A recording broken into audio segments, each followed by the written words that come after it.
Coach, please stop. I came here to learn how to drive, not to have an affair. Inside the instructor's car, because I kept failing to control the clutch, Coach Reeves, who happened to be my husband's friend, made me sit on his lap to teach me. The problem was, I was wearing a short skirt that day, and underneath it, I wasn't even wearing safety shorts. Even worse, he actually pulled his member out and pressed it straight against me. My name is Winnie Miller. Recently, my company required frequent business trips, so I decided to get a driver's license. It just so happened that my husband's friend, Logan Reeves, was a driving instructor. He said he wouldn't charge me for lessons. On the day of practice, my husband, Daniel Miller, told me to dress nicely. After all, a wife's appearance is often seen as a reflection of her husband. I thought about it for a moment and put on the tight, short skirt Daniel had bought for me. It hugged my curves closely, outlining my full, round hips. The fullness of my chest swayed as I walked, rippling like water. Daniel stared, his eyes practically glued to me as he praised me again and again. Good, good, good. You look amazing in that. Logan is going to be so jealous. I shot him an annoyed look. Aren't you worried some other man might set his sights on your wife? After pulling on my stockings, I headed to the driving school. When I reached Logan's car, I bent down and knocked on the window. Coach Logan, I'm here for my driving lesson. Logan rolled the window down, his eyes fixed straight ahead. I lowered my head and immediately realized why. When I bent over, my skirt had ridden up, exposing a large patch of fair skin. I quickly covered myself with my hand. You're Winnie, right? Get in. Daniel is my buddy. I'll make sure to teach you properly. I guarantee you'll pass in one go.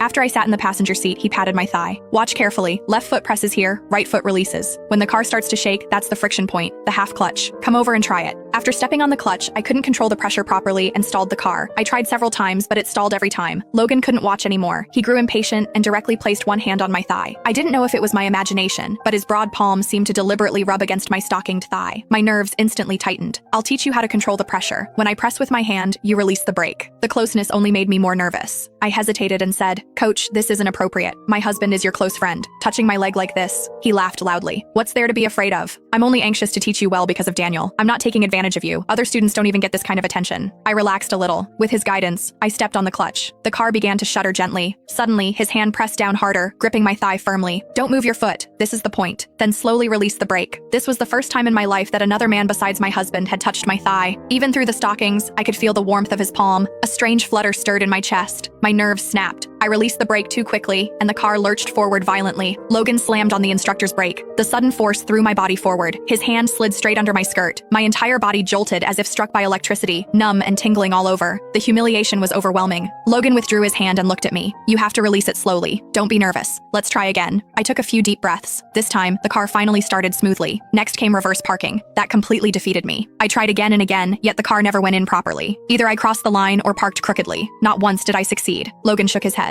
With skills like this, you could practice for 10 years and still not get it. His words made me anxious. What am I supposed to do then? I have to start traveling for work next month. Not knowing how to drive won't work. Logan stroked his chin, his gaze openly leering. There is a way. Sit on my